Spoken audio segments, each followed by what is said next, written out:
Hey, what is up, mortals? It is TCCrew here with a new video for you. Welcome to part 16 of What If Deku Was a Viltrumite. I just wanted to greet you guys by just saying, sit back and relax. You're in for a treat. So we begin. Izuku took off as fast as he could, not stopping for anything. He felt how his body wanted to collapse, but he persisted to the end. He refused to let himself fall, not until he knew that his classmates were safe. The green-haired boy quickly delivered his message to Mandalay, informing her that the students could use their quirks, and that the villains were after Bakugo. He didn't stop for anything else, however, before running head first into the forest once again. Izuku searched meticulously, turning every single stone that he could find. He had his senses sharpened to the max, but that only served to make him extremely jumpy over anything that he saw. He searched for what felt like an eternity, but without any form of results. That is when he saw something odd lying on the ground. He looked closer towards it, only to be horrified when he saw what it was. It was a hand. A severed and bloody hand was lying on the ground in front of him. Not only that, this hand looked awfully familiar in some way. Izuku approached the disembodied hand carefully, but as he got closer, he could hear something loud and destructive in the distance. The green net didn't get to fully acknowledge what it was, however, before he suddenly was pulled away. He almost began to panic, thinking that a villain had managed to grab onto him. But that quickly went away when he heard a familiar voice speak up. "Quiet, Midoriya. You might draw attention," he said, sounding as hushed and quiet as possible. Izuku immediately recognized this as Soji, as he calmed himself down while asking, "Soji? Was that your hand out there?" With a concerned voice. The masked teen didn't budge upon hearing this, reassuring his classmate as he answered by saying, "Yes, but I can grow it back," with a calm voice. This had its intended effect as Izuku took a deep breath before asking another question. "What happened here?" Soji looked distraught after hearing this question, as if he didn't want to answer it. He quickly steeled himself, however, before saying, "It's Tokiyami. He lost control. Dark shadow grows stronger when exposed to darkness, but it also becomes more violent. Tokiyami was desperately trying to hold it back, and he lost control after we were ambushed," with a voice that carried a deep hint of concern behind it. Izuku was just quiet upon hearing this, his expression turning into one of shock. He was unsure of what to think about it until his attention was drawn back to the loud ruckus. The center of said destruction was now visible to him, in a form of a demonically crazed dark shadow. The green net's expression suddenly turned into one of concern upon witnessing this. He had heard about Tokiyami's problem with controlling dark shadow in the dark, but he never imagined that it would be to this extent. The Raven's teen's pain and desperation was open for all to see, and it in turn made Izuku desperate to help him. "Midoriya," Soji then whispered, knocking Izuku out of his thoughts. The green-haired boy turned his attention towards Soji as he continued. "You're the strongest in our class, therefore you might be the only one capable of doing this. But do you think that you can defeat Dark Shadow? Can you fend off Dark Shadow and maybe help Tokiyami?" The masked teen pleaded, hoping that his green-haired classmate could do something. Izuku looked away upon hearing this, for he knew that Soji wouldn't like his response. "No, I don't think I could take him on in my current condition. Aizawa did a number on me. I'll drain my stamina very quickly by just flying. Even if I was in top condition, I doubt that I can do much. I doubt that Dark Shadow cares about exhaustion the same way that we do. And that's not even addressing its power," the green-haired boy said, keeping his voice hushed as he spoke. Soji looked distraught upon hearing this, and one could hear the fierce clenching of his fists. "Is there really nothing we can do?" he uttered, voice perfectly reflecting his expression. Izuku understood this frustration, for he also wanted to help Tokiyami. There was a way to help him, but that was to lead him towards the campgrounds where there would be enough light to suppress dark shadow. The problem, however, was that he would have to give up his search for Bakugo to execute this plan. I have an idea. We could lead him back to the camp where there's enough light to stop dark shadow. Izuku then whispered, his voice trying to remain as calm as possible. Soji was confused by this, as he said, I appreciate your help, but shouldn't you be looking for Bakugo?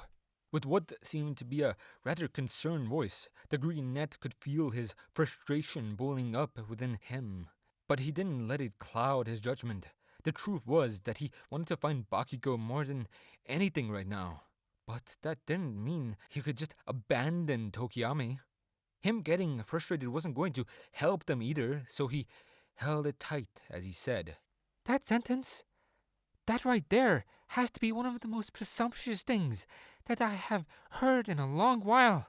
With a somewhat cold voice, Soji was shocked by this unexpected response as Izuku continued.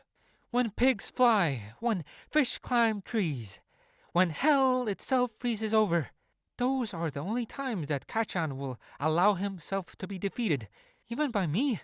And if he's still with Todoroki, we should be more worried for the villains that are chasing them.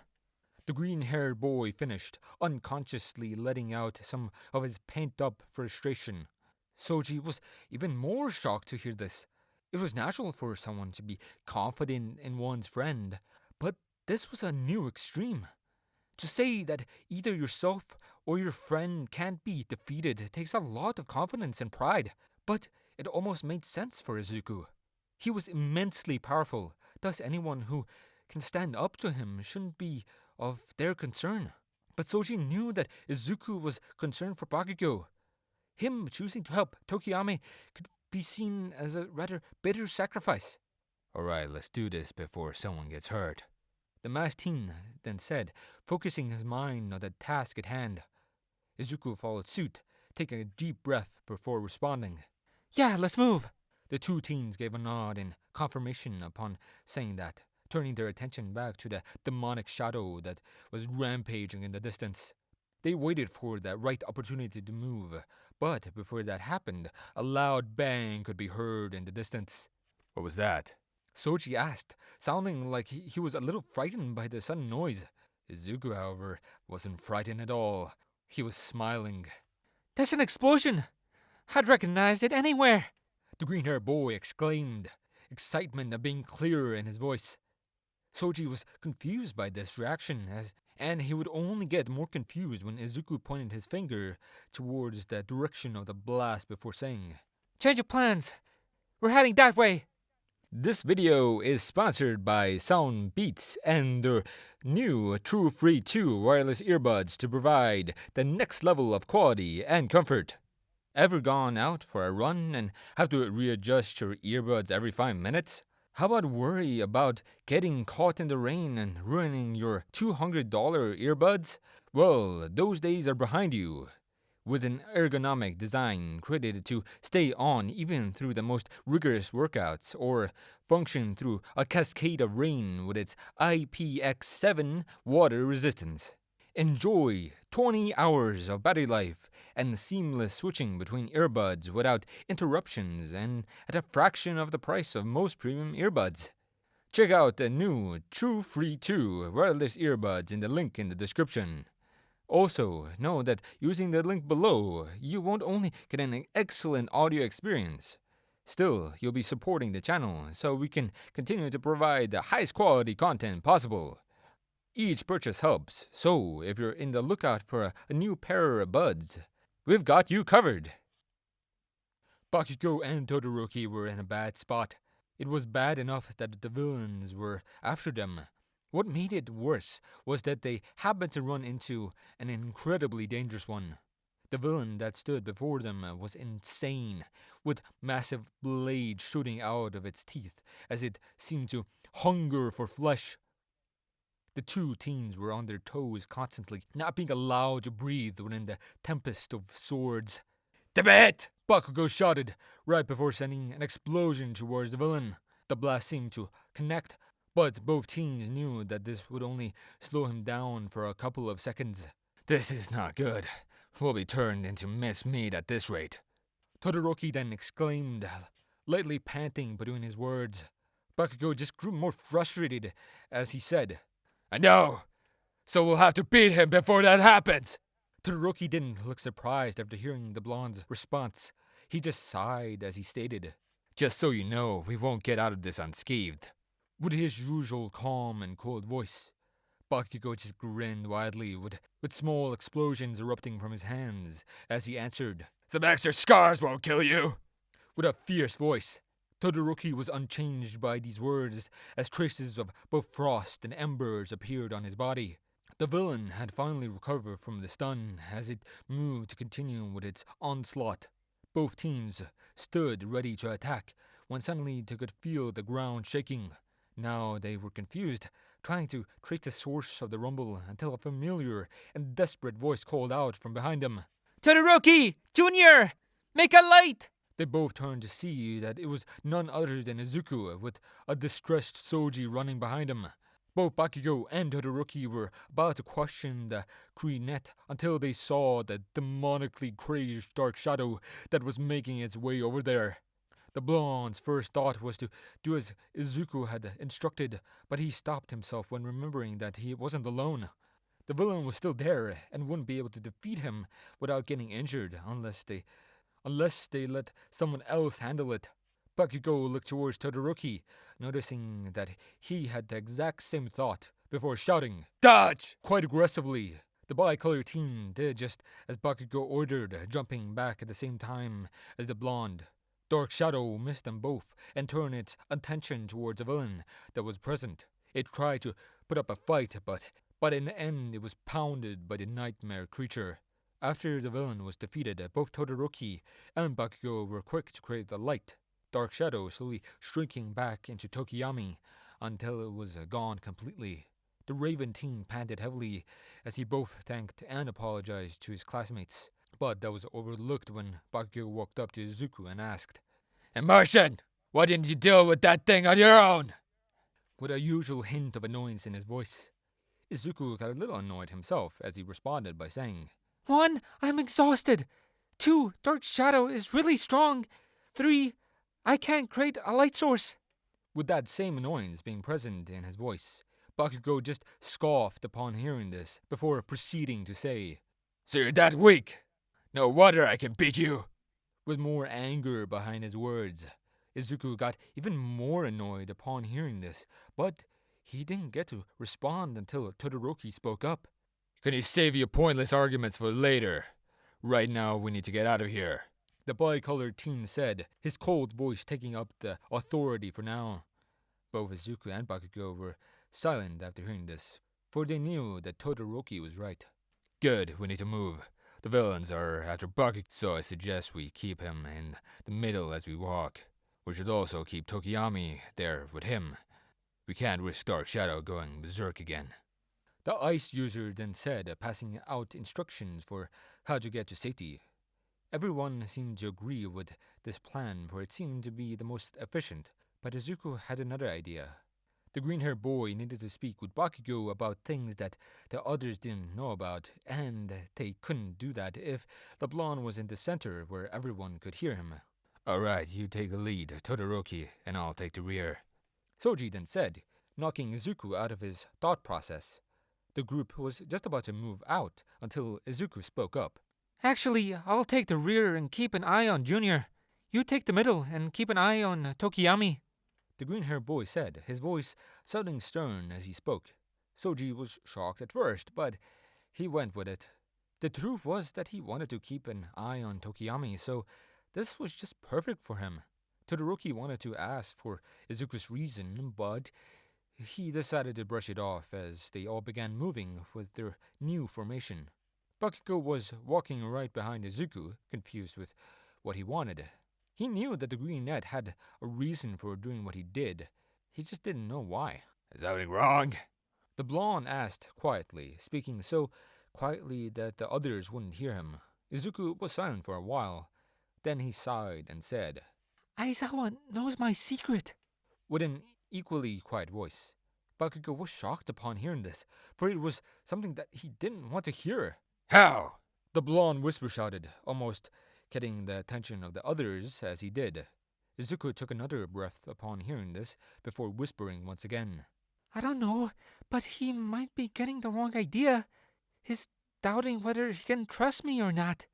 With a voice that sounded far more concerned this time, Bakugo gritted his teeth upon hearing this, for it was bad outcome.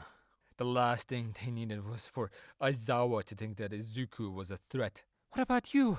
Any idea as to why the villains are after you specifically? The brunette then asked, catching Bakugo off guard as he did. The blonde then thought for a second before saying, They seem to be quite obsessed with All Might, so it might have something to do with my quirk. With a tone that signified contemplation, Izuku was caught off guard by this response, for it was the last thing that he wanted to hear. He wouldn't like it no matter what Bakugo had said. But the villains somehow knowing about One for All is probably the single worst thing that could have come out of his mouth. The two continued to walk onwards while thinking about their situation and trying to find a way out. But that thought process was quickly broken. Is there something that you'd like to share with the rest of us? A slightly agitated voice called to them. Both Izuku and Bakugo looked to see that it was Todoroki, and that they had suddenly stopped walking. What the hell are you talking about, icy hot? Bakugo retorted, all while having a bad feeling about what the bicolored teen was implying. Todoroki frowned upon hearing this as he walked past Togiyami and Soji until he was right in front of the blonde and said, You know what I'm talking about. The two of you are hiding something. It's why you're insisting on staying in the far back despite it putting you in a vulnerable position. It's why you're whispering your entire conversation as we're walking. And I have been around the two of you long enough to notice how different you act when you're around me. You know something that we don't. Something that I think is important enough to be shared. With a demanding voice, both Izuku and Bakugo were taken aback by this. They didn't know that Todoroki was capable of sounding so frightening. They didn't let themselves falter, however, as they retaliated. Look, whatever me and Yoda decide to discuss is none of your damn business! Bakugo growled, clashing Todoroki's agitation with some fury of his own. The bicolored teen only seemed to get more frustrated as he responded by almost shouting, None of my business. For all I know, you could have valuable information that could help us deal with the villains. Maybe even find out why they are after you of all people. Todoroki and Bakugo went back and forth with this argument. Normally it would be similar to the pointless buckles between Izuku and Bakugo, but this was different. With the blonde and the brunette one could faintly tell that it was just their version of a friendly chatter, but this was different. Both contestants looked like they were ready to just attack each other, and then things only got more heated as time went on. Enough already! Our situation is precarious as it is. The last thing that we need right now is fighting amongst ourselves. Soji then shouted, moving in to break up the fight. Todoroki still looked agitated, so did Bakugo, but Soji's words seemed to stop them for now. Todoroki, I understand your frustration, but let me assure you that whatever we know will likely not change anything. That information won't change the fact that we're in danger and that Junior here is a target. So please calm down, because if you continue, I'm afraid that you'll only see your father's worst qualities when you look in the mirror. Izuku then added, explaining his case to his bicolored friend. Todoroki had a look of realization on his face after hearing this. He was just as much in the wrong here, barging in on his friends and assuming that they're trying to betray him in some way. It all did make him seem like the worst side of his father, and that is the last thing that he wanted right now. The bicolored teen now wore an apologetic look on his face as he turned to make amends with Bakugo. Before he could do that, however, he was disrupted by a rustling from a bush, which was followed by Izuku, who panicked and shouted, Get back! Before pushing them all away. No one understood what was going on, but they got their answer when something massive dashed out of the shadows towards where they had just been standing. Izuku was still there, As such, he took the full force of whatever it was that had just jumped at them and was sent flying into a nearby tree. Midoriya! Todoroki called out, his eyes being locked on Izuku. The green-haired boy was on his knees, gasping for air and grunting in pain as the dark yet familiar figure approached him. "We meet again, you brat," the figure said, and Izuku knew immediately who it was. "Muscular!" the green-haired boy muttered while still gasping. Muscular grinned after hearing this, before proceeding to say, "I'm glad you remember me. Because I couldn't stop thinking about you. I couldn't stop thinking about how badly I wanted to fight you. That's why I came looking for you specifically."